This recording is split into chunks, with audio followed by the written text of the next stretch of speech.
The presenting sponsor of Pod Save America is Blue Apron, the leading meal kit delivery service in the United States. Meal kit. While many people know what Blue Apron does, many people don't know about the types of meals you eat when you cook with Blue Apron. John, can I guess what's next? What are you not just having for dinner? Listen, you dolts. It's not just burgers.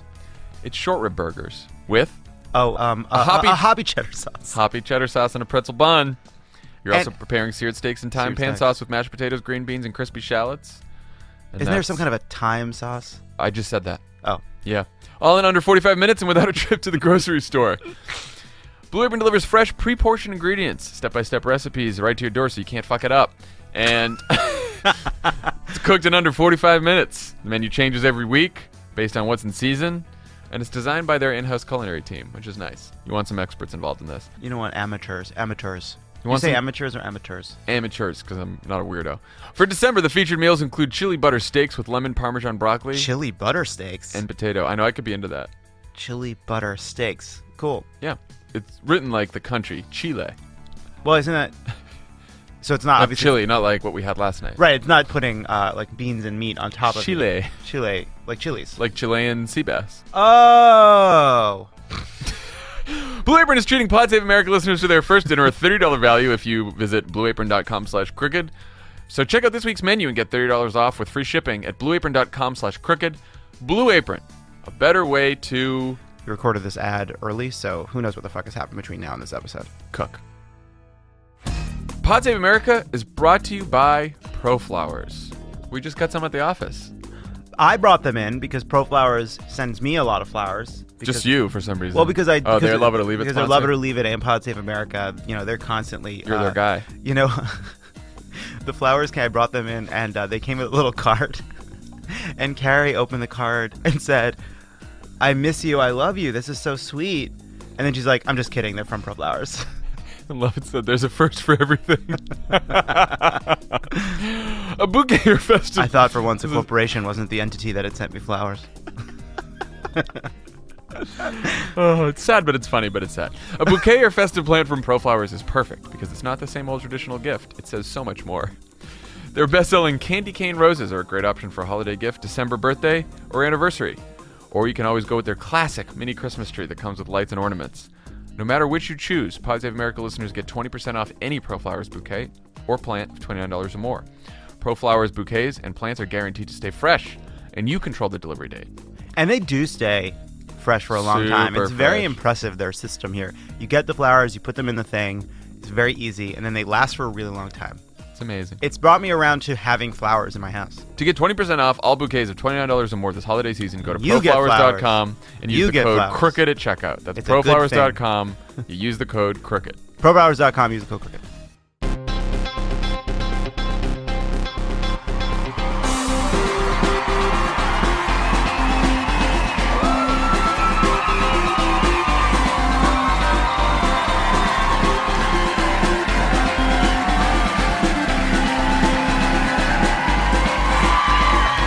All right.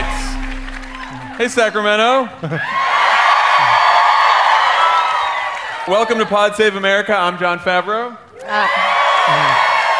I'm Erin Gloria Ryan. I'm Jon Lovett. I'm Tommy Vietor.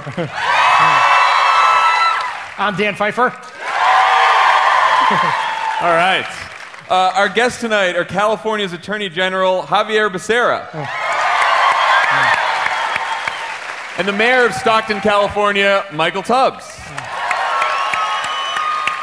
And we're also thrilled to be joined by the host of the forthcoming Crooked Media podcast, Girls Just Want to Have Pod, Erin Gloria Ryan.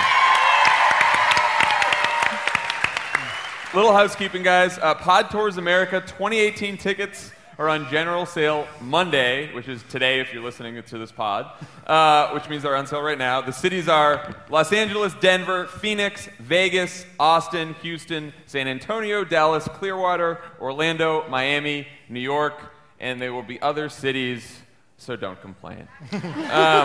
Brigadoon. All right, guys, let's start with the Trump White House crimes of the week. It's funny. It's like, I want to say that they're ripped from the headlines, but it doesn't make any sense. I think they're ripped from the headlines in like Scooby-Doo. So yesterday, Donald Trump's former national security advisor, Michael Flynn, pleaded guilty to a single count of lying to the FBI.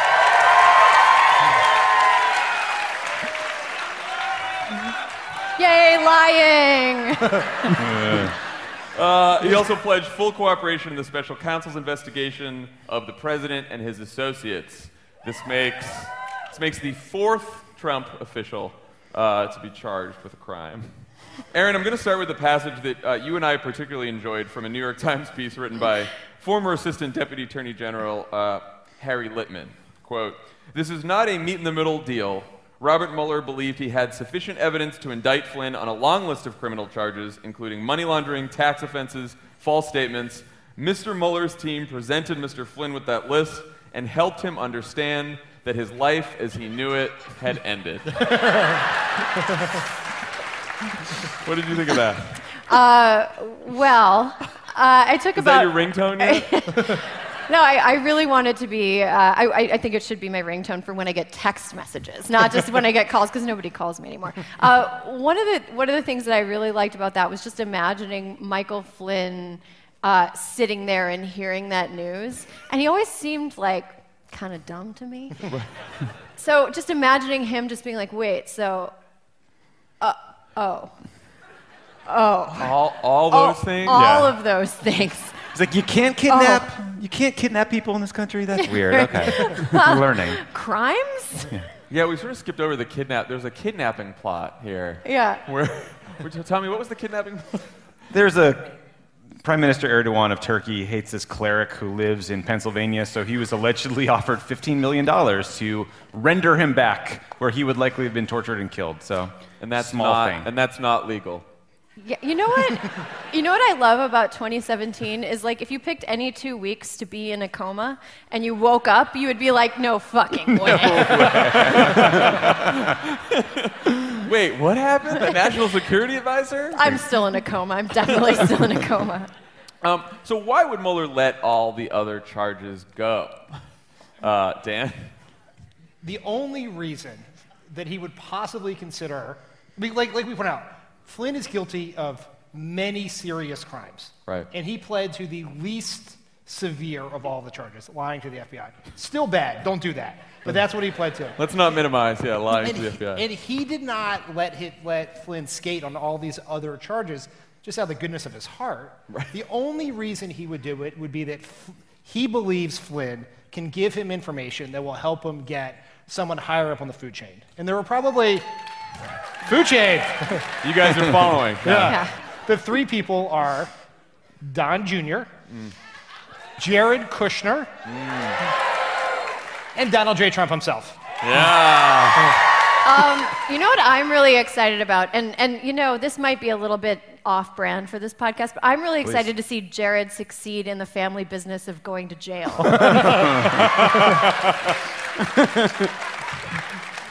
Oh, Jared in jail. So Ivanka visits him. So And there's some glass between the two of them, maybe.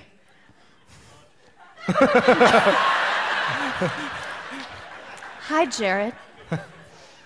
I sold 666 Fifth Avenue for some protection money to some Aryan guys that love Dad.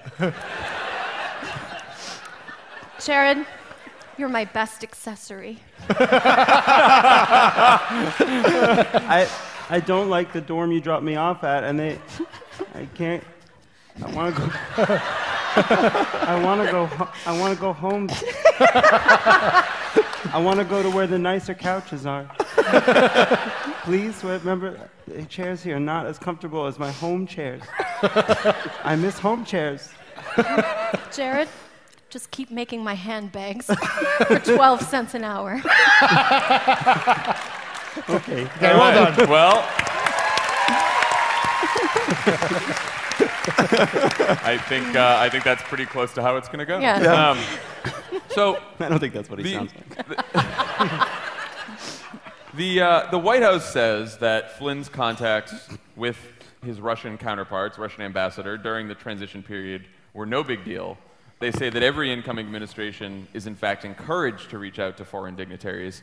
Tommy, what is the problem with this? That is not accurate. Okay. Okay.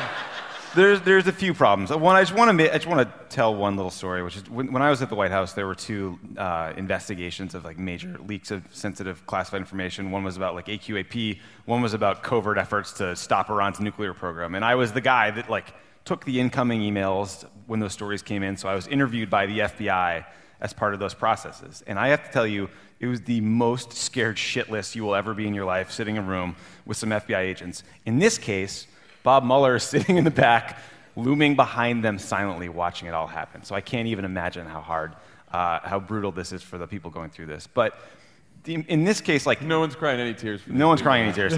The key premise here is that there's one administration, one president at a time. You can't have the Obama administration acting one way at the United Nations General Assembly, abstaining from a UN action condemning settlements, and having the incoming president running around to other countries trying to fuck up that effort because they disagree, because Jared thought it would help Trump's politics with whomever. And that's what happened here. And it happened with respect to Flynn calling Ambassador Kislyak and saying that essentially don't overreact to these sanctions from Obama, the obvious subtext being we'll take care of it once the new boss is in office. And then also like the idea that Trump didn't know about this, I find impossible to believe.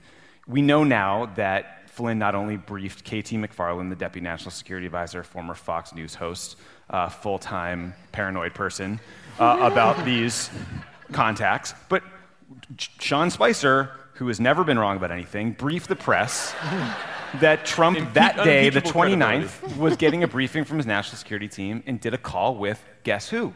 General Flynn. So it seems like Bob Mueller, what Dan was outlining, what the leverage he has, the people he could level up to give Flynn this plea deal, has some sort of sense that there are bigger fish to fry here. Yeah. Also, like, to go with the most charitable explanation of this and to buy the White House spin that having these contacts is no big deal and they weren't trying to undermine the previous administration, if Flynn's contacts with the Russians were no big deal, then why did he lie about them to the FBI? If that's your whole story, that it's all fine and it was right what he did, why lie about them? I think they might not have thought this one through. You don't think that, yeah, you don't think they thought the story through? Yeah. It's also, underneath all of this is the larger story of this incredible solicitousness of Russia by Donald Trump. The idea that these people, like Donald Trump called Flynn and Jared and Steve Bannon and the Monopoly guy into the Situation Room. Who's the Monopoly guy? They brought in the Grimace from McDonald's, but the villain version. The Hamburglar. The Hamburglar was there. The villain from Up. Gargamel. Gargamel was there. Gargamel Skeletor. Yeah. And he called them in and he said, I don't care about the Logan Act. I love this country and I hate to see ISIS coming for it. And I know we got to work with the Russians, which is why these sanctions are such a bad idea as someone who cares about policy. So Flynn, I need you to make some phone calls. Get Kislyak on the blower. I got some ideas. We're going to hold that Putin accountable. I don't like him. I don't trust him. But we got to work with him because that's how we'll protect the United States of America. I'm Donald J. Trump, president-elect. Criminal.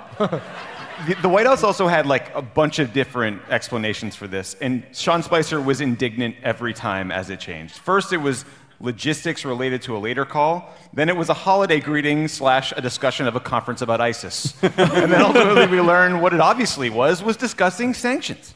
Yeah. So we don't yet know for sure if Mueller will discover actual crimes committed when it comes to Trump associates colluding with the Russians to interfere in the election. But there is already plenty of evidence that Donald Trump may be guilty of obstructing justice, which was the basis of impeachment charges for both Nixon and Bill Clinton. John, how do you know that? Well, the latest piece of evidence is a Donald Trump tweet from this morning. Quote, I had to fire General Flynn because he lied to the vice president and the FBI. So, to go back. If Donald Trump knew that General Flynn lied to the FBI, that means that the next day, when he called up Jim Comey and said, please see through to letting Flynn go, he's a good guy, he pressured the FBI director to not investigate a person who he knew had committed a federal crime. Wait. And then fired that FBI director about a month later. Yeah. When he refused to do so. The same day Sally Yates came over to brief the White House to say, hey, Flynn is lying to you about his contacts with Russian officials, Trump had Mr. Comey over for dinner and said, I hope you can let this go. Right. That would be my reaction. Worst Valentine's Day ever. One of the things that I thought was really interesting reading this is just the extent to which all of this has been about protecting Donald Trump's ego. It's been, there's a whole team of people like him, even pretending to, colluding or not colluding, having contacts with Russia, were sort of about his ego, about maybe the legitimacy winning. of the election. Right. And then him saying that like Russia had nothing to do with my winning the election was about him winning without any help. Right. And now him pretending like I did an illegal thing, like also weirdly preserves his ego, even though it kind of implicates him. Yeah, he may have committed an impeachable crime just to make himself feel better. But he was cool and right when he did it. Well, so the White House later today then said, no, Donald Trump didn't write that tweet. His lawyer did. What? The most lawyerly tweet. What a well-crafted tweet. For the record, I mean, along the same lines, every text I've ever sent after 3 a.m. was written by my lawyer. I mean, what a lawyer. Well, so it's just there for me all the time. But they're spinning this whole thing now that the lawyer wrote the tweet, that the lawyer made a mistake, and that Donald Trump never knew that Flynn committed a federal crime because Sally Yates never told the White House counsel that had happened. Mueller's reading this like, motherfuck, another interview. Now I got to interview this lawyer. This lying lawyer. Like, we got a system to figure this out now. Yeah. I'm a little suspicious of this because, like, this lawyer. Remember the longtime Trump organization staffer that wrote Melania's speech that accidentally plagiarized Michelle Obama? What was her name? Like Madeline? Meredith something? Meredith Ivers. Meredith Ivers. Meredith Ivers. Maybe Meredith Ivers sent that tweet.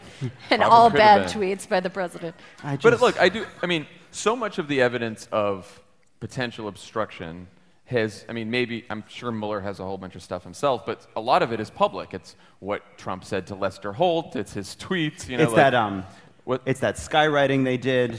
I did it. I did the crimes.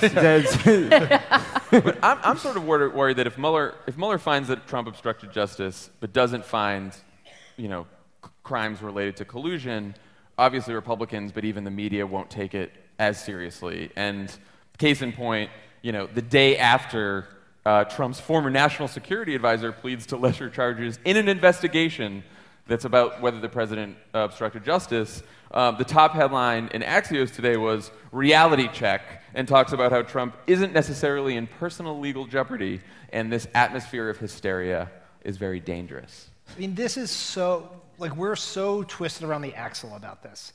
Right. If you take out Russia, conspiracies to steal elections, hacked emails, what happened is a close associate of the President of the United States was, a longtime political supporter whose endorsement mattered a lot, was under federal investigation. Trump asked the FBI to drop that investigation, and when they did not, they fired the FBI director to do it.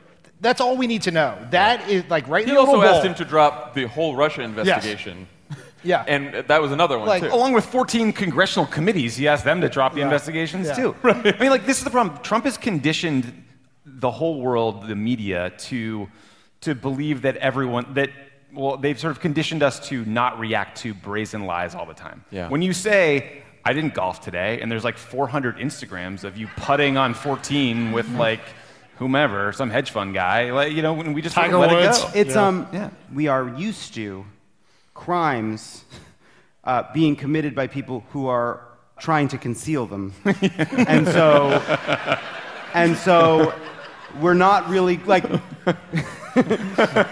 so if some of the stuff that Trump has tweeted came out in an email or in a recorded phone call, it would be a great and growing scandal. The problem is, at the end of Mueller's investigation, some of the most damning and important evidence will be shit that Donald Trump said on the national broadcasting company. Yeah. Right. No, Well, if the tweet from today was on his like private server, Yeah.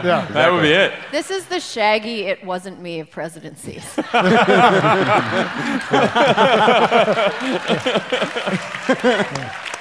It is I saw interesting. you in the bathroom. It wasn't me.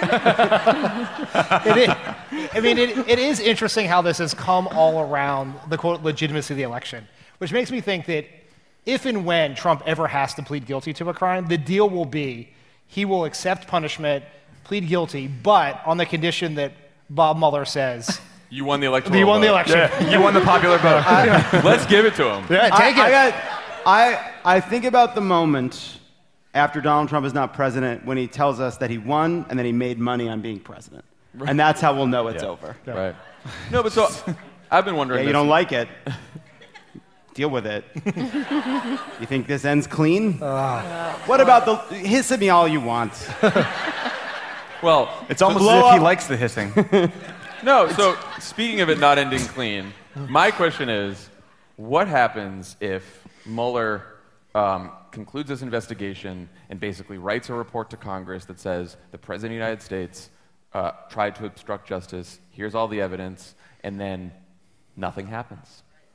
Because I think we have to prepare for the fact that he delivers that report, and you have a bunch of Republicans and probably people in the White House and certainly the entire conservative media propaganda machine that say, you know what, he didn't find evidence of Trump calling up Putin and saying, let's steal the election, but he found all this other stuff, and whatever, what can we do? We got to go pass more tax cuts, and that's it. Like, what do we all do at that point? I think two things. I think first of I feel all, like we have to prepare for that. Yeah, I do. So I think first of all, Mueller has been running such an extraordinarily deft operation politically. Not just about defending his own image, but about defending his investigation. It was so savvy the way the Papadopoulos and Manafort thing was rolled out, the way the Flynn thing has happened. It has made it very hard to argue with his practices, and not to mention the fact that nothing leaks. So whatever I write, could be wrong, who knows, but right now it seems like whatever Mueller decides is the outcome he's going for, he will have thought through the best way to present that information. But the more important thing is, 2018 is right around the corner. What impeachment is ultimately political, and whether Jared goes down, or Don Jr. goes down, or Flynn goes down, or Ivanka goes down, whoever, it's great, how fun. They'll put another goon in that position. There's goons in waiting. Yeah, we've got Tiffany on reserve. Yeah, She's on the bench. Right. I mean, the key point Tiffany's is on the batting box. The key point is whether or not Donald Trump colluded, and I think it's likely that his campaign did collude with Russia. It's not clear that that's why they won the election, right? So ultimately, we have to do what our job would have been if there was no special prosecutor, which is get our asses back to work and win the 2018 midterms, and subpoena everything they do, and then win 2020. Yeah, that's the point I was trying to make. That regardless of what happens with these investigation, it is really impeachment is a political act. Winning in 2018 is the way we hold Trump accountable, regardless of what we'll be able to do after 2018 is do impeachment. So right. I mean, just to add to that, I think, if Mueller finds that there's obstruction of justice or something that should be impeachable and Congress does nothing, then the American people need to realize that they can kind of impeach him themselves by installing a Democratic Congress and a Democratic Senate. It's your job to impeach him if they're not going to do it. That's right. Speaking of our friends in Congress, let's talk about the Donor Relief Act of 2017, which No fans up here. Fine, go for it. I don't know. As a mother of 5 jets, I am offended. It passed the Senate last night around 2 a.m., which is when most major legislation does. The bill passed despite bipartisan opposition from 1 Republican and all 48 Democrats. It passed despite polls showing that only 25% of Americans approve. It passed despite the fact that every nonpartisan analysis shows that it breaks the Republicans' promise to not raise the deficit, not raise taxes on the middle class, and not benefit rich people like Donald Trump. It does all those things. So, Dan, why did 51 Republican senators pass it anyway? Because Republicans in Congress think about cutting taxes for the wealthy the way most people think about breathing, right? It is what they do. It is why they are there. They don't care. Like, most of them, I think, know this bill is not great. They know that it is, they do not believe the bullshit about how it not increasing the deficit by $1.5 trillion. But they need to do this. And there's a couple of things. One, I think they actually do believe that it is a good idea to give more money to rich people and starve the government of money. Right. They are wrong, but they do believe that. Second, their donors said, if you do not pass this bill, we're going to stop giving you money. Yep. And they need the billionaires like the Kochs and Sheldon Adelson and Steve Schwarzman to give them money. So this was a political decision, and they thought they needed to win the elections. It's not about the country or the tax code or anything else. It's about politics. Yeah. What is everyone's, some of your favorite, most egregious parts of the bill? There's quite a few that we should probably go through. But. Yes. My favorite part is the doubling of the estate tax exemption, which means that you can shield like $10+ million worth of estate you're handing down to Don Jr. or Ivanka or Jared's legal defense fund, thanks to this bill. The House bill fully eliminates the estate tax. And based on, I think, Center for American Progress estimates, the Betsy DeVos family would get $2 billion in a tax break. You know what also costs $2 billion in the House bill? The elimination of a $250 tax credit for teachers to buy school supplies. Very cool. There's a couple of things that You guys hating teachers is despicable. Yeah. Nobody's working less hard than the people raising our children. Take their markers! Yeah. My mom, by the way, is a public educator. It's a joke. So one of the things that I thought was really interesting about the Senate bill was the Senate bill eliminates the individual mandate to purchase insurance, and at the same time, it doubles the child income tax credit from $1,000 per child to $2,000 per child, which amounts to, if you divide it by 12, about $83 a month. Eliminating the individual mandate would ostensibly cause premiums to rise, probably by more than $83 a month.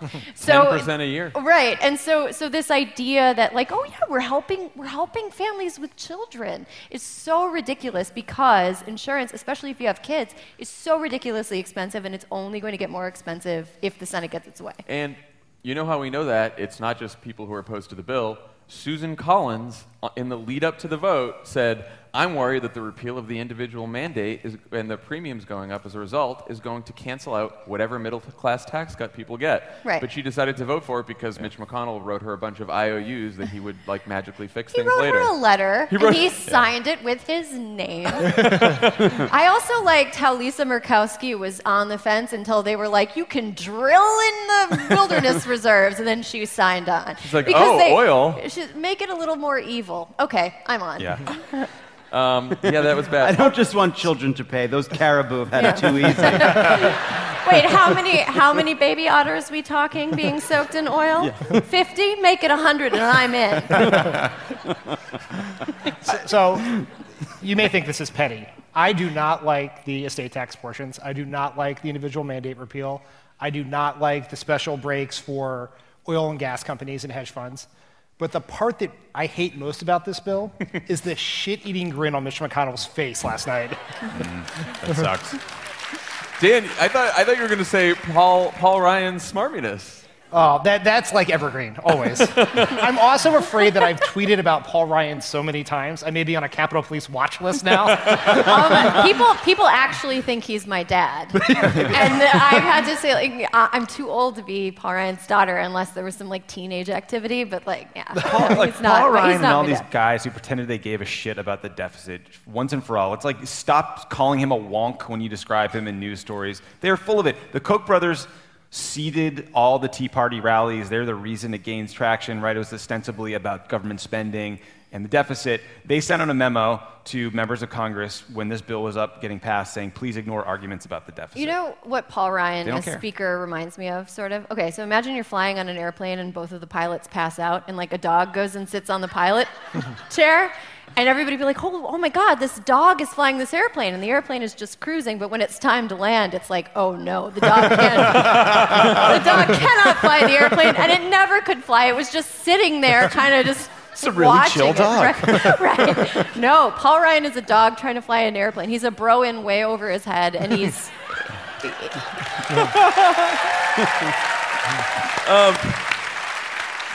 So what do you guys make of some of the consternation on the left and in the media that Democrats are partially to blame for not having an effective message that we weren't able to stop this thing? Because that is, I picked up some of that on good old Twitter.com last night and today. It's an easy argument to make. Like, oh, you could have had a better message. Probably, sure. You can always probably have a better message and a perfect message. I think, look, it is December of the first year of a presidency. This is the first time they've gotten any kind of major piece of legislation through. We stopped several attempts to repeal health care. And the reality is we stopped those bills playing with a really shitty hand. We don't have the House, we don't have the Senate, we don't have the White House. And we did it through activism, we did it through phone calls, we did it through messaging, we did it through unity within the Democratic caucus. We had all those things here. I think there's probably a little bit of fatigue. Probably didn't muster exactly the same amount of response as we did for healthcare. But, cutting taxes, this is why Paul Ryan was put on this earth. This is a dog and a bone. Sure. Or an airplane or whatever. The point is, we were unified. We made a strong case against this thing. The American people hate this bill, and that's not because Republicans weren't good at selling it. That's because we did a good job of attacking it. The fact that they decided to pass it anyway speaks a lot more to the pathology inside of the Republican Party than it does Right. about the failures of the Democratic Party. Yeah, that's exactly. Go ahead, Heather. No, I was gonna just quick. This argument, sure, we could always do better, and I'm always willing to criticize Democrats. But John McCain didn't walk up there at healthcare and do thumbs down because a bunch of liberals called his office. It was because he thought this needed to go through a regular order, right? I mean, we were relying on Republican votes. It was a different calculus. Yeah, it's such a dumb argument because people are like, the Democrats were less successful in their efforts to stop tax reform than stop healthcare. Well, Sure. yeah, obviously, tax reform passed. Like, no shit. But, like, to Lovett's point, the message was right because this is the least popular piece of legislation that I've seen in all my years in politics. How do you think So it they got to 25% in the Right. polls? What do you think, that just happened by itself? Like, that was the message. We made that argument. That's 25% of the country that hates this thing, even though a huge swath of the country is watching Fox News and reading Breitbart and all the rest that has painted a rosy picture and pretended this is the best thing that ever happened. So I think getting anything beneath 30% in this is an incredible achievement in this day and age. Oh, but it hasn't been enacted yet. That's the thing. Like, it's still, I never underestimate the wackadoodles in the House's ability to fuck shit up. Sure. Yeah. And They have a this prime still- opportunity right here. Right. This still has to go through reconciliation, and it has to get signed into law by President Trump, who just reached, I think, 33% in Gallup. He might Yeah. just forget. Yeah, well, he might forget, or Big win for Donald Trump, 33% in Gallup. Yeah, right. Let me do a little Oppo research for Donald Trump right now. Or, one of the least popular pieces of legislation would be a real quick way for his approval rating to jump like 10 points if That's he were a to great idea. veto it. If he were to if it goes through reconciliation, then he's like, okay, McConnell, Ryan, fuck both of you. I'm vetoing it. I mean, I would still not approve of him, but I would be happy with that. Obama should give a press conference tomorrow calling on Donald Trump to hurry up and get legislation passed so that he can sign it. I think we got to get to the Fox and Friends hosts. We got to have them say, you know what, this bill is not good. Veto it. Obama should call on them not to impeach Trump. The next day, he'll impeach himself. Call it a day. But here's Right. the truth. I think to finish this, it is going to be hard. It is always going to be harder to persuade elected Republicans than it is to just elect Democrats. And as we go to 2018, I think, as we look to 2018, I think we need to, and this is what we said with the impeachment debate too, we need to have a House and have a Senate that are Democratic. One of the reasons that we've been doing this tour in California this weekend is we're launching something called the Crooked Seven. So the Crooked Seven is we need 24 seats to win back the House. And right here in California, 7 Republicans are representing districts that Hillary Clinton won in 2016. So these are the Crooked 7, and tonight we're launching a special fund that raises money for the eventual Democratic challengers in each one of their districts. Yeah. It's the California 10, the 21st, the 25th, the 39th, the 45th, the 48th, and the 49th. So what we're going to do is from now until the end of the primaries, we're going to try to raise as much money as possible, and then when the primaries are over and we have a Democratic candidate, that candidate will get all that money and they'll be able to run against the Republican. And we're going to take that gavel from Paul Ryan's fucking hand.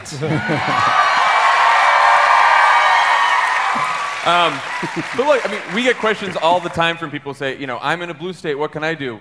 Right here in California, 7 seats. That's like a third to a fourth of all the seats that we need to win back the House of Representatives right here. So I don't want a lot of people from this town in my Sacramentos asking what they can do. But if you go to I forced that a little bit. I liked it. You like that? I got excited about it. If you guys go to crooked.com/crooked7, we have a website set up and you can check it out. So we'll be playing a little game later to introduce this all. Okay, when we come back, we will be talking to your Attorney General, Javier Becerra.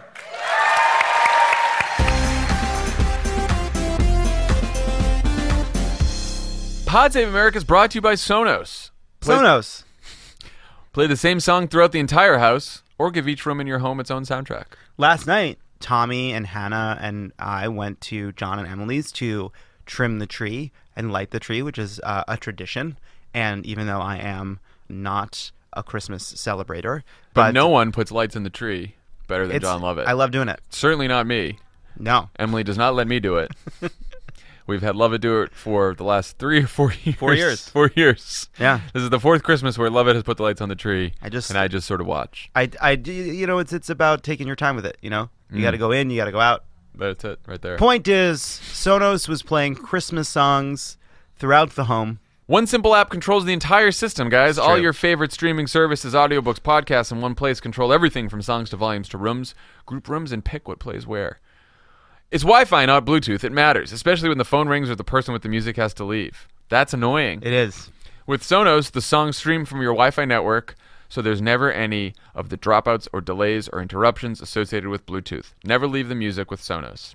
Sonos is offering the listeners of Pod Save America 10% off one order of $2,500 or less for any product on Sonos.com. That's a lot of money. This offer is available, though, for a limited time only and cannot be combined with other discounts or promotions. That would felt like legalese. Use the promo code PSA10, capital PSA10 at Sonos.com to receive this offer.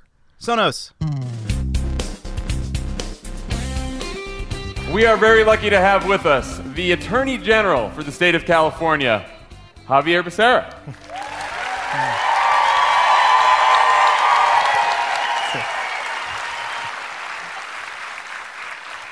Thank you for joining us. Wow, I'm glad I'm here. I wanted to start, you're a former member of Congress, spent a lot of time in Washington, now you're Attorney General, and it's very clear Congress has abdicated its very important role of oversight of this president, this administration. But Attorney Generals like yourself have been stepping up across the country. What can Attorney Generals do to hold this administration accountable? What are your plans from here in California to try to put Donald Trump's feet to the fire here? We can resist, and then we just move forward. I remember when Governor Brown reached out to me and said we could have this conversation about me taking over. I said, Governor, if you're just going to move the state forward, then I don't want you turning your head back, because I'll have your back, because we're going to move. And we're the 6th largest economy in the world. We became the economic engine for the country, and why should we stop doing what we're doing just because some guy got elected to somebody's surprise? Mm-hmm. So we're just going to go. Are there particular lawsuits and other things that you can do to sort of push back against these policies? Well, we've been doing that. We have stopped them from enacting these retrogrades to our environment. They're going after everything from energy-efficient light bulbs to the massive release of methane gas. And so far, we haven't lost a case against them on those, and we're going to keep it going. We're in court to defend the DACA Dreamers, and we're going to try to keep those great Americans here in this country. We're going to make sure Donald Trump doesn't build the border wall, so we're suing him on that. And I'll stop with this last one because there's still a whole bunch more, but we're defending the Affordable Care Act in court and making sure women have access to birth control.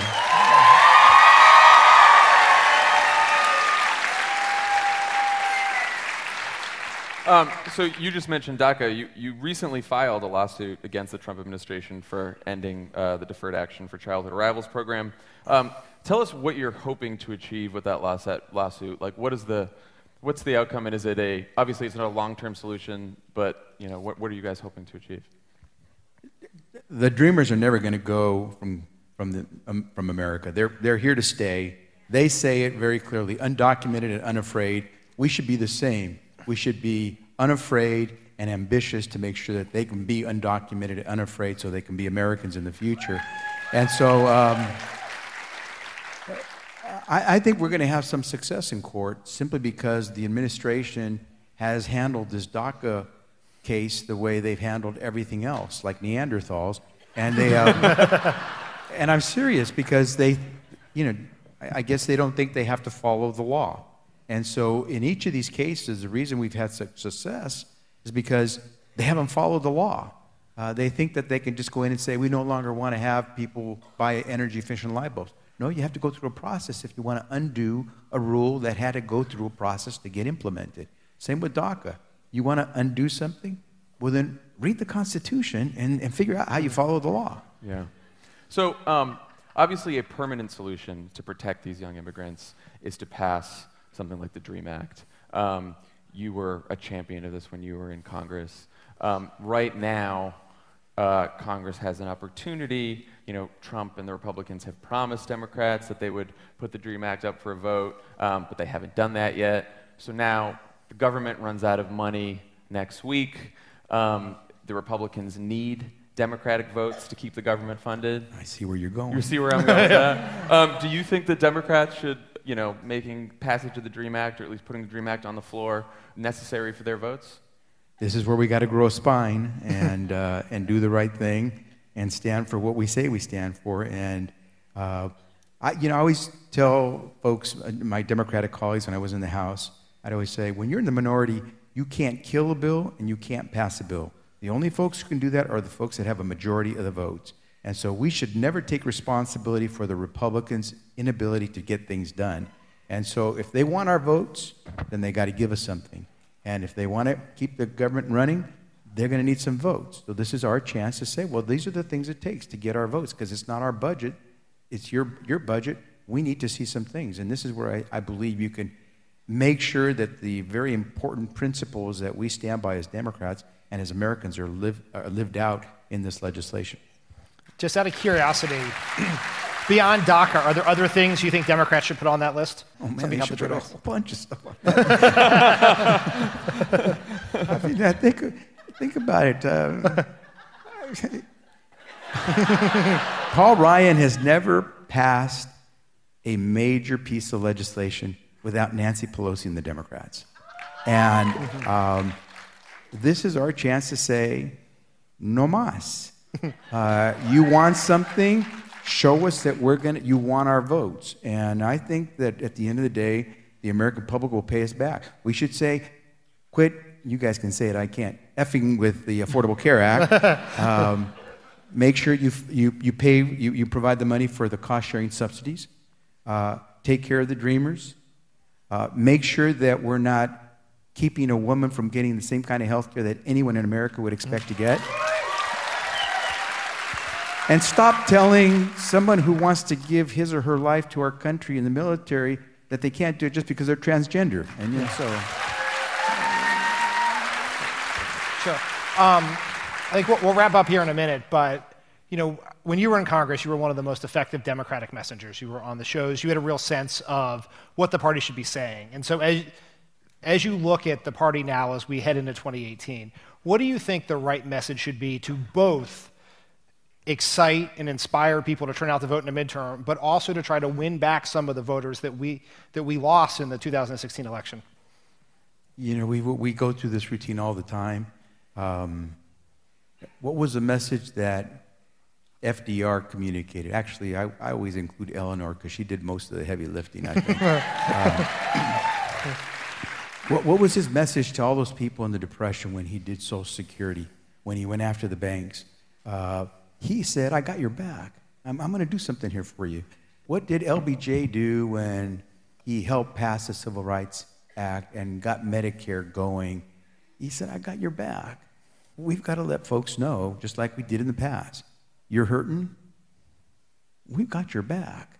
And the only way you can do that is when you get a chance, especially when you're in the minority of the Congress, is to show that when you need my vote, you got to bring these folks with me because I got their back. And if you just let them know you're really there, then you're golden. And by the way, I heard the session you all did with Senator Sherrod Brown. And, the Rust Belt states have gone through a transition, right?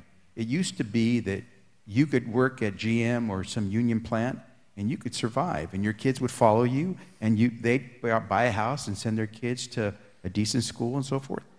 It's been about 2 or 3 generations that hasn't happened. So all of a sudden, all those folks that used to be sort of in the middle class, they're like saying, this doesn't work anymore. The kids are moving out. They're not coming back. They're coming to California. And I will tell you that I can understand why all those folks are saying a pox on everybody out there, and why some may say, hey, Donald Trump's message, he's kind of crazy, but he's saying he's going to do these things. I always tell folks that are from the Midwest like that, you got your folks 3 generations ago no different than my parents.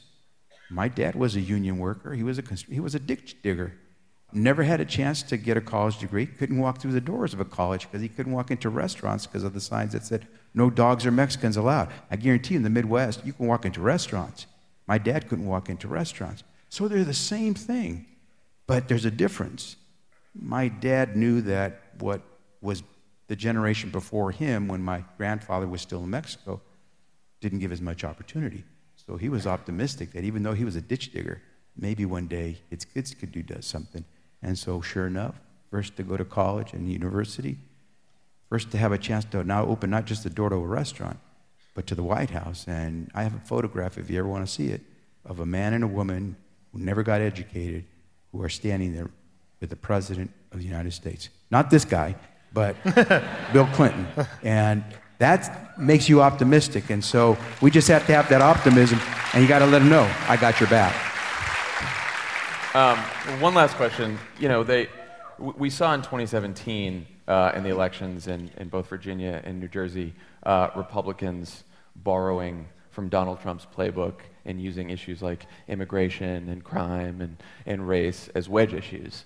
And how do you think the Democrats should take those issues on in 2018 and 2020, talking about the economy, talking about the opportunity, but still dealing with these Republican attacks? Just don't give them a reason to do the them versus us, right? It's always, if Republicans don't have a real answer or they really didn't do something for you, they'll say, oh, but it was really them that you're after.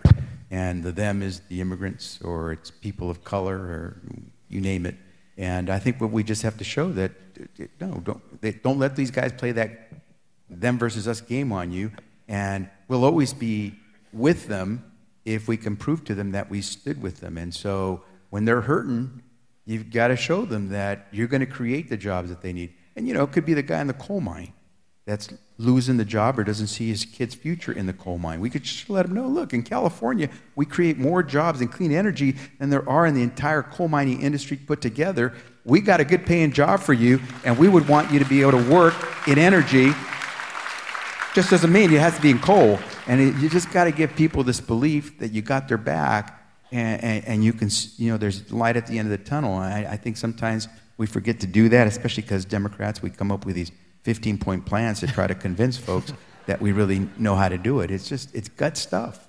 You got to stand up there for them. And when you say you're going to do it, you better do it. And right now, Democrats have a chance with this budget vote coming up to show people, I got your back because they need my vote, and I know what you need, and I'm going to be there because I'm going to show you I got your back. Attorney General Becerra, thank you so much for joining us.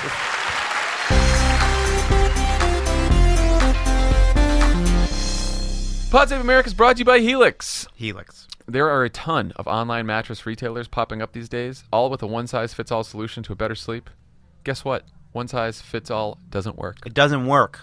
Helix Sleep offers something that doesn't exist anywhere else, a mattress personalized to your unique preferences and sleeping style that won't set you back thousands of dollars. Finally. My sister and brother-in-law, Emily's sister Abby and her husband Henry, just got a new Helix mattress a little while ago. And over Thanksgiving, Henry was telling me it's unbelievably comfortable. And Abby's pregnant, and they're having wonderful sleep now in this Helix mattress that is customized for both people. Being pregnant seems like a real trip. We're pretty excited about the new niece or nephew that's coming in March. Is growing. It's crazy what we do. Go to helixsleep.com/crooked. Take their simple 2 to 3 minute sleep quiz. They'll build a custom mattress that will be the best thing you've ever slept on. For couples, they even personalize each side of the mattress. Yeah. Your custom mattress arrives direct to your door in a week, and shipping is completely free. You try it for 100 nights. If you don't love it, they'll pick it up and refund you in full. Go to helixsleep.com/crooked right now, and you'll get $50 towards your custom mattress. That's helixsleep.com/crooked for $50 off your order. helixsleep.com/crooked. helixsleep.com/crooked. And we're back. Now for a segment we call OK Stop. Here's how it works. We're going to roll a clip. We're going to watch it as it bothers us or thoughts comes to mind. We'll say OK Stop and we'll talk about it. This week on a program called Lou Dobbs Tonight, hosted by an entity named Lou Dobbs. He spent some time talking about Obama's recent foreign trip. He called it a shadow tour. Let's watch. President Obama is on something of a shadow tour of Asia, taking swipes at the current commander-in-chief, railing against... Okay, stop. What the fuck is a shadow tour? He said it like we're all supposed to know that. Well, I feel like it's sort of when a brainstorm goes too far and you end up with a name like Trunk. Like it made sense in the room because it's like the shadow government, Britain, that kind of a thing, and he's a shadow president. Remember, the ostensibly reasonable Fox News reporter told me that Hillary Clinton was the shadow president, which is why they attack her all the time on TV. So he's not supposed to leave the country then? I guess not. Okay. All kinds of crazy. Yeah. No more paragliding for you, Barack Obama. What he calls so-called... I mean, it's former President Obama calling this populism that President Trump... Stop. Isn't he supposed to be good at TV? Yeah. Get a fucking sentence out. Has he ever done this? Yeah. There's a teleprompter right in front of him with words. He sounds like he's trying to order a Whopper from a mailbox. This is not Fox News. This is Fox Business. Look, Lou Dobbs, in his younger days, he had a great arm. And he could throw, but he's lost a step, and he got kicked down to the minors, and he's just not ready to let the game go. His name sounds like a sentence. Like Dobbs sounds like a verb. Like Lou Dobbs. Like whatever. And I feel like Dobbs is maybe a cousin of doddering. Like Lou Dodders. To dob is to read a newspaper and scream about it, even though you're alone in a room. I think to dob is to get angry at a teleprompter. To dob is to have a feud with a dog. I think so, yeah. Brought with him to Washington, D.C. He calls it destructive populism. I guess he prefers destructive elitism. Okay, stop. I would have a picnic on that tie. Also, the head-to-body ratio, you guys can't see this on the podcast, but boy, that's a dome. It's not great. Also, what's going on with his flag pin? It looks like it got shot. Remember when he ran space.com? Oh, that's true. No. That happened. Okay. Keep rolling it. The people get a voice now. Speaking in India, Obama lamented the U.S. exit from the Paris Climate Accord. Oh my gosh, he hasn't gotten used to that either. Okay, stop. How dare Obama repeat a well-known position that he's held for his entire career? An agreement that the entire world is part of, except for us. including Syria. The only good thing that Syria has done. Assad was like, I got to get on board that. Assad thought that was good. President Trump for his Twitter account saying he should think before he tweets. Is that nauseating or what? Joining me now. Okay, stop. I think that the main sign of being old is pronouncing the H on what. What? Like white supremacist. What? Yeah, no, if you say the... yeah, I think that's pretty much...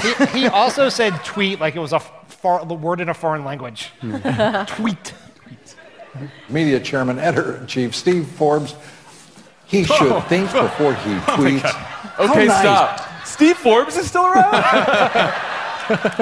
Well, Steve Forbes looks just as delighted as you do that he's still around. He's like, I exist.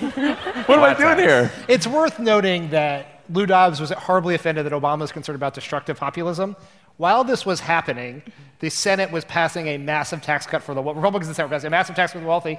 In order to discuss elitism, he brought in the guy who named a magazine after himself, Steve Forbes. Yeah. As all of these, fleas, just trying to scratch anywhere they can. Well, it's not stop. nauseating. What? I don't think the analogy worked. Fleas don't? Do they have fingernails? I don't know what that was at all. All right. It's nice to see this guy going around the world, still doing his apology tours, but being out of the stop. Steve Forbes. What are Prepare you doing? a little. What are you doing here? What is anyone doing on this? Is anyone watching this? Also, this is a business network. Like, is this like no more CNBC? This is what we have on in our business. It's like I'm a businessman and I need to know how it's all going. I'm gonna watch this. Get my hot stock tips from these from these two Indiana Jones relics. halfway through this edition, Harrison Ford comes in and he's got a bag of sand. He's trying to figure out if it weighs as much as Lou Dobbs. So he can replace him on the chair. Also, apology tour, you're just playing right-wing Fox News Mavericks, right? And by the way, even like it's not well prepared. Like you're just playing the hits there. We also have something to apologize for. Finally, I mean, it's about time he got out there. Finally, someone's apologizing for America. Yeah. Important. What he hasn't gotten used to is he doesn't matter anymore. He can get publicity. Okay, stop. Steve. Self-awareness not his strong suit. He does protest too much. Steve Forbes is like the 30th most relevant Steve. Like Steve from Stranger Things is way more relevant than Steve Forbes.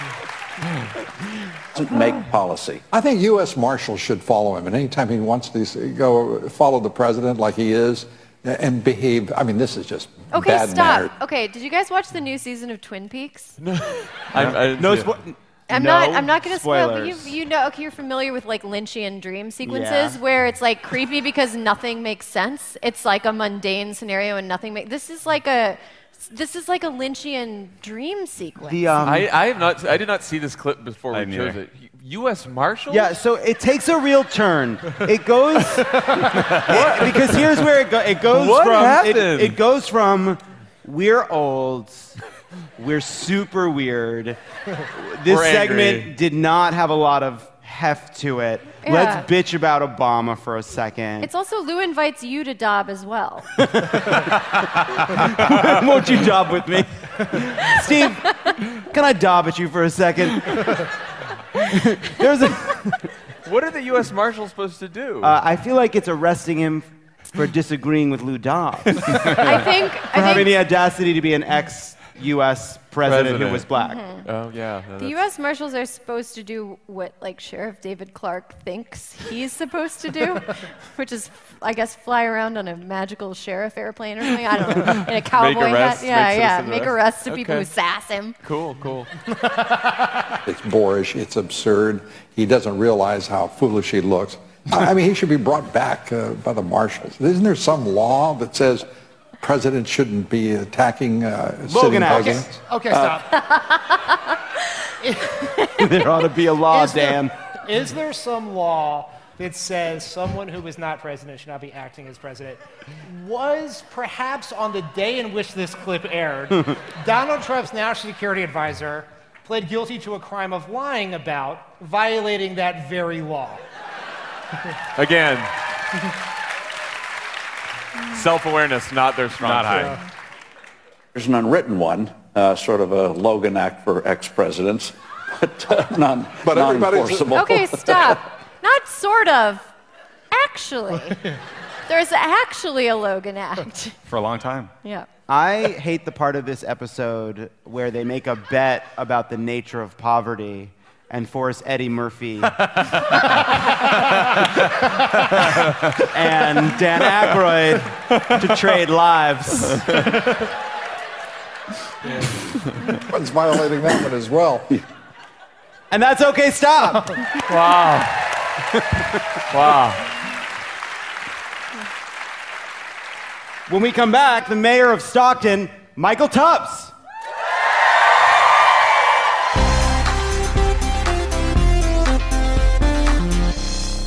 Pod Save America is brought to you by Upside. Hey, if you travel for work, listen Hey. up. That's how it starts. Hey. Hey, if you travel for work, listen up. Hey. That business trip you're about to book, do it over at Upside.com. And I'll give you 2 of the best gifts anyone will give you this holiday season. Do you want to know what those are, Lovett? I am eager to find out. The first is a free pair of Bose SoundLink wireless headphones, so you can have some Cool. peace and quiet on your business trip. And second, I'm going to give you the gift of a better business travel experience. Okay. And that's what you'll get when you book your next business trip over at Upside.com. Here's why. I want to hear more of the Bose headphones. I want to know legally how much of Upside Down by Diana Ross we're allowed to use before we get in troubles. Let's push it. Only Upside has customer service specialists who look out for you every step of the way on your business trip, handling any problem that might pop up. Their team is hard at work 24/7 to make sure your flight, hotel, and rental car all go off without a hitch. They're available on demand by chat, phone, and email whenever you need them. Only Upside monitors your business trip around the clock, proactively keeping you posted on everything from the weather and the city you're going to changing your flight home so you can adjust your meeting schedule. Have you ever experienced that level of service before in a business No, trip? John. That's right.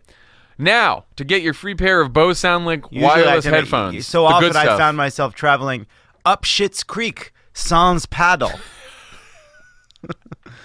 That's a favorite saying of Mark and Lillian Favreau. Up Schitt's Creek without a paddle. Then I'm in good company. Now, to get your free pair of Bose SoundLink wireless headphones, use the code CrookedMedia That's cool. when you book your first business trip at Upside.com. That's a fun gift. That's a gift you give yourself. That's code CrookedMedia at Upside.com to claim your free gift. Bose SoundLink wireless headphones, Upside.com. Must be first Upside purchase. $600 minimum purchase required. See site for complete That's details. a good deal, too. Go We get your are- the headphones. Go get deals- those headphones. The deals, John. Happy holidays. Happy holidays Merry from Christmas. Pod Save America. Thanks for listening. We're giving you great deals. He became Stockton's first African-American mayor at the age of 26 and the youngest mayor in American history of a city with a population of at least 100,000 people, Mayor Michael Tubbs.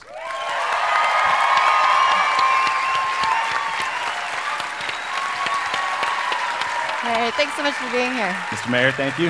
Appreciate it. We put you right there. Thank you so much for being here. I'm so excited to meet you, and also intimidated because I'm so much older than you. So, you know, you're from Stockton. You were born and raised in Stockton, and now you're the mayor of Stockton. That's a place that has... Give it up for Stockton. So I secretly packed the audience with Stocktonians just for this segment. I know. You really brought him in. We got to have an ID law or something. So one of the things about Stockton that's really interesting is that, you know, you had a difficult upbringing, and Stockton has a difficult past, but you never gave up on it, and you've kind of committed to your life to making it better. What advice would you give to people who are tempted to say, fuck it, I'm out? What advice would you give them to get them to stay involved and not give up? 7 years ago, one of my cousins was murdered when we had spike in homicides. Grew up in some of Stockton's most troubled neighborhoods, and my father's been incarcerated for most of my life. So a lot of the issues we talk about and see impacts at the federal and local level are issues that I feel viscerally. So for me, I tell people it was almost an act of survival, that I felt like I had to be at the policy-making table and had to be in the room where it happens to make sure things were done, especially for people who never have access to those rooms. I mean, but you could have left, and people do leave, and you didn't. So why not? So I think watching that segment actually solidified it for me. It was because of Lou Dobbs. No, it's this idea that oftentimes you think folks who are making decisions are so much smarter or more informed, but it's generally the opposite. I could be in the grocery store and have a great conversation with someone about policy, and then in the actual room where the policy is made, not have the same quality of conversation. So I think for me, it was first understanding that I had something to offer. Secondly, understanding that it's difficult work, and it's more of an art than a science, and a lot of people don't know what they're doing. So long as you do no harm, it's probably literally better than the status quo. Yeah. And then I think, number three, there's just real human impact. So if you're not personally impacted, there's people your kids play soccer with, or the people who are your Uber drivers, or people who are preparing your food, or people who you go to church with who are really impacted by said policy. So maybe I'm just a crazy, empathetic person, but I really feel like, okay, we have to fix something because everyone has inherent dignity, value, and worth. And I think oftentimes we want to discuss choices people make. And I can't control the choices people make, but I'm very interested in figuring out how do we change the environment in which people make choices. Because I think most people will make good choices in good environment.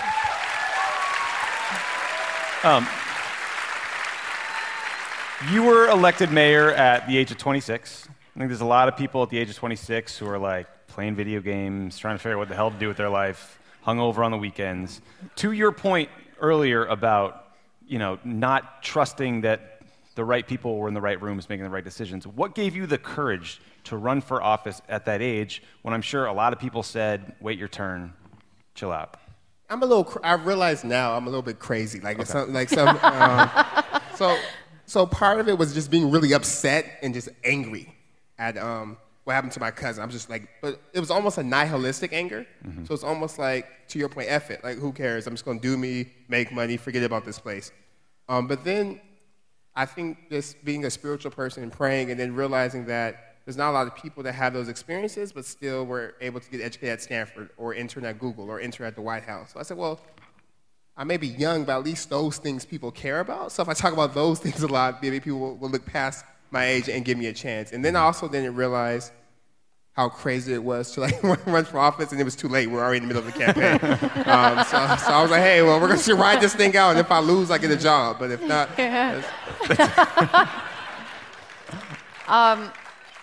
So one of the things that's most interesting about there's a lot of interesting things about your political biography, but one of the things that's really interesting is the fact that Jeff Sessions has specifically targeted you in your city.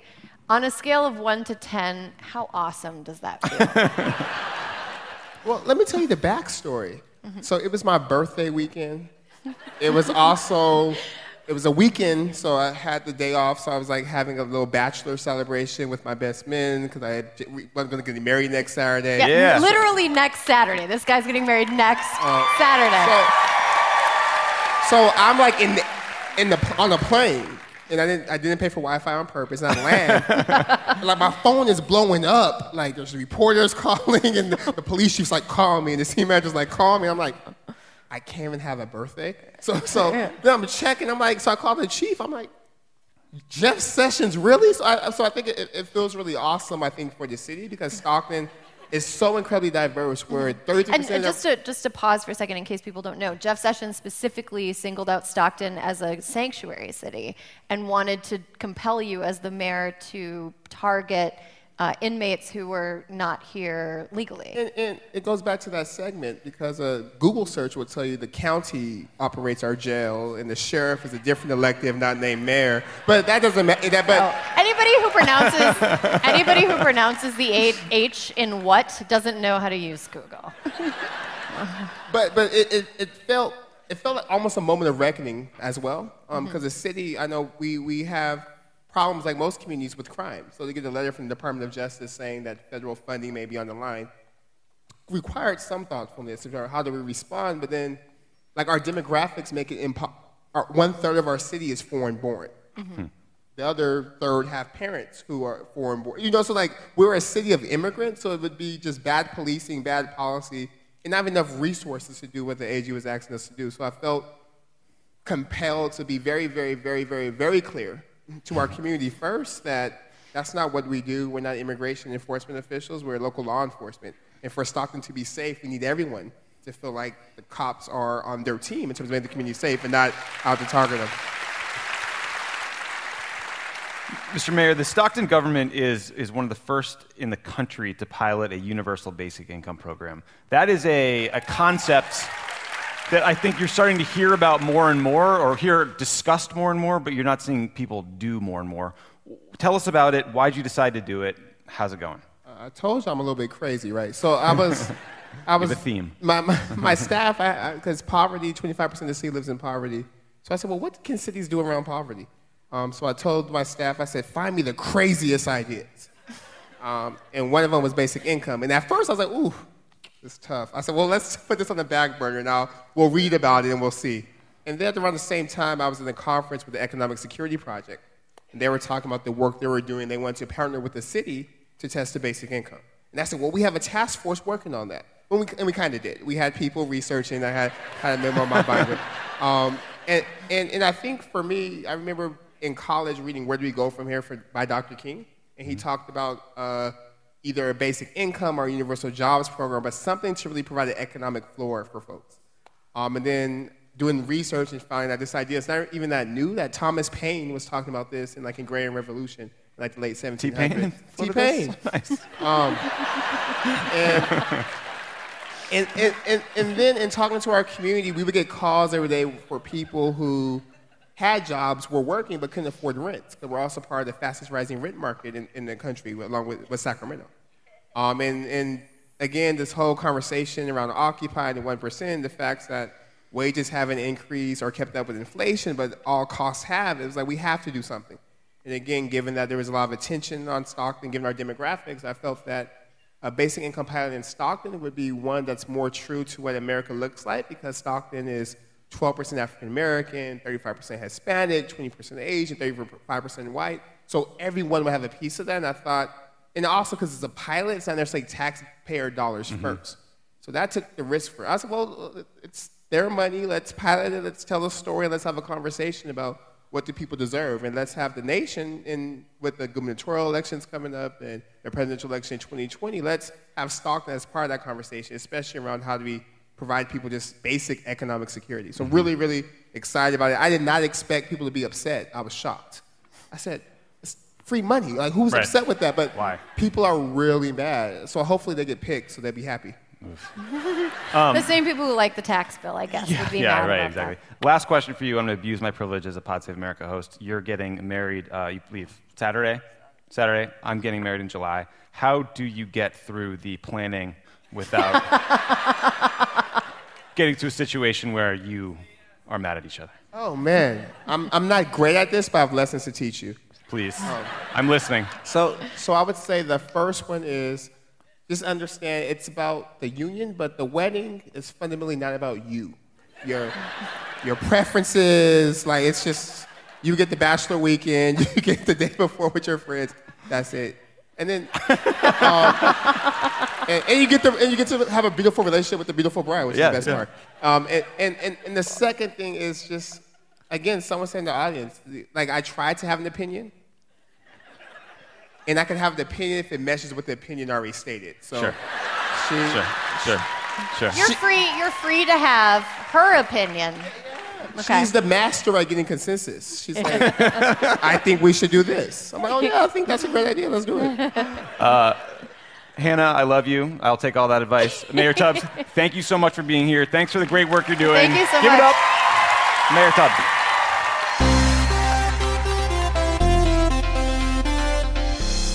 Pod Save America is brought to you by the Cash App. Oh, the Cash App. All right. Here's the thing. You download the Cash App in the Apple Store, Google Store. You put in the code PODSAVE, PODSAVE. You get $5. $5 goes to World Central Kitchen. Jon, how much have we raised for various groups? And what are those groups? Between World Central Kitchen, Donors Choose, the IRC. For refugees. Some hurricane relief as well.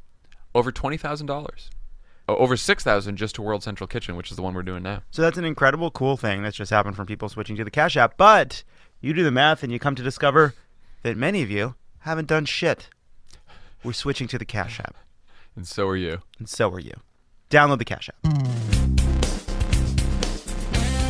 Now for a game we call the Crooked Seven. Here's how it works. As you know, we've just launched this effort to take on the 7 Republicans in districts that Hillary Clinton won. So we wanted to play a game tonight to talk about the ways in which these people, they just have to go. All right? So would anyone out there like to play Crooked Seven?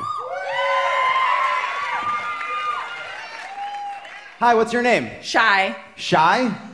Cool. Shy, are you familiar with the Crooked Seven? Yes. Okay. Very recently. Are you shy? No, I'm not. I guess you wouldn't have volunteered.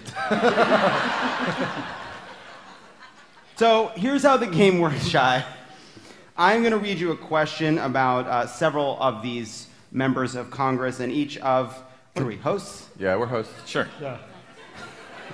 Each of our hosts will read a clue. It will be your job to pick out the correct answer. The first question is about Republican Jeff Denham. He represents California's... Jeff Denham fans. No, not a lot of denim heads. He represents California's 10th district, where 40% of constituents rely on Medicaid. Denham promised them that he would vote no on the Trump Care bill, which would have kicked thousands off Medicaid in his district. When the bill came up for a vote, what did he do? Is it A, read the bill, consulted his trusted advisors, prayed on it, and voted no? Is it B, stood outside Paul Ryan's office holding a boombox over his head, playing ba-ba-ba-ba, Don't Forget My Number, ba-ba-ba-ba, Baby, Be Stronger Than a Thunder by Milli Vanilli? I'm glad I didn't get that card. I'm glad Tommy punched up the song on the stage. C, broke his word and voted for Trump Care, obviously. Or D, said he was going to hit the head and then got in his car and drove to Napa, where he has been living as Jacques Dumas, a winemaker famous for his full-bodied reds. So Shy, did he pray and vote no? Did he try to seduce Paul Ryan? Did he break his word and vote for the bill, or did he become a vintner? I'm gonna say C. You're right, Shy. You're 1 for 1. Guess you'll never know what the song was on the original card. Does anyone know who Robert Palmer is? Let the record state no one did.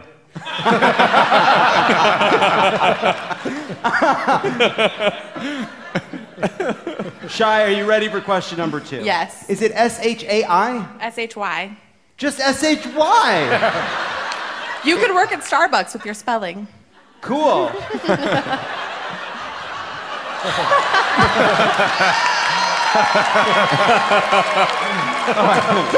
Took me a minute to get That's that. on you. good. Yeah, That was very that's on good. you. Shy, you want to make an enemy? We're on question number 2. You know I love you. I'm wearing your shirt. It's good. Here we go.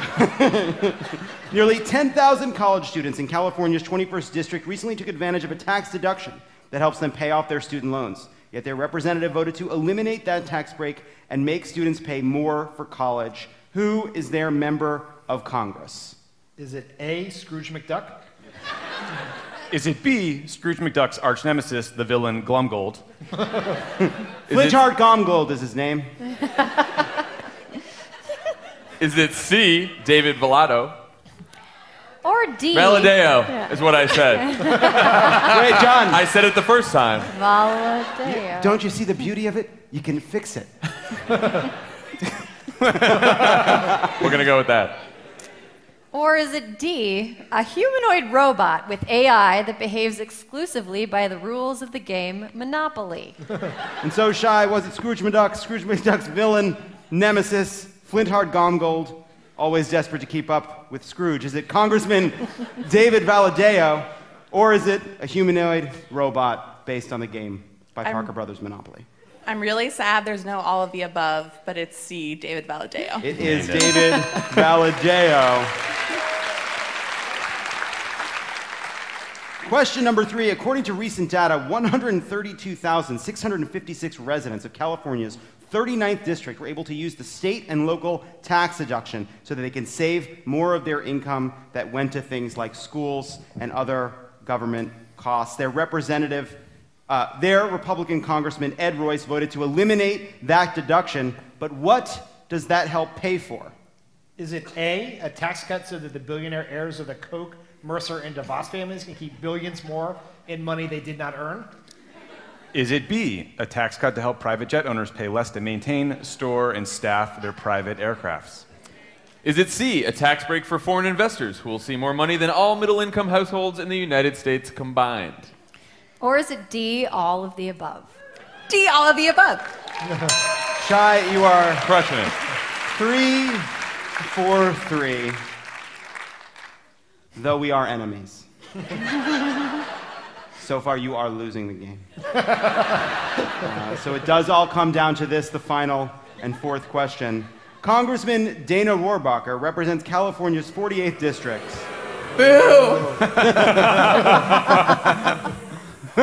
Was that Shy?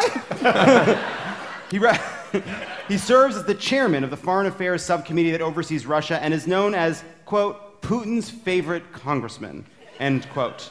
In fact, the FBI warned Rohrabacher in 2012 that Russia actually viewed him as an intelligence source worthy of a Kremlin code name. Runs the fucking subcommittee. What was that code name? Was it A, our little Sputnik? Was it B, Von Ping Vasily? Was it C, Spy Wilson of the Breach Boys? Oh my God. Let that one linger, baby boomers. Don't say I never did anything for you. Would you say he was spying in bed, just like Brian Wilson did? Oh my God, that's like a littler joke inside a slightly bigger joke, inside a slightly bigger joke, inside a slightly bigger joke.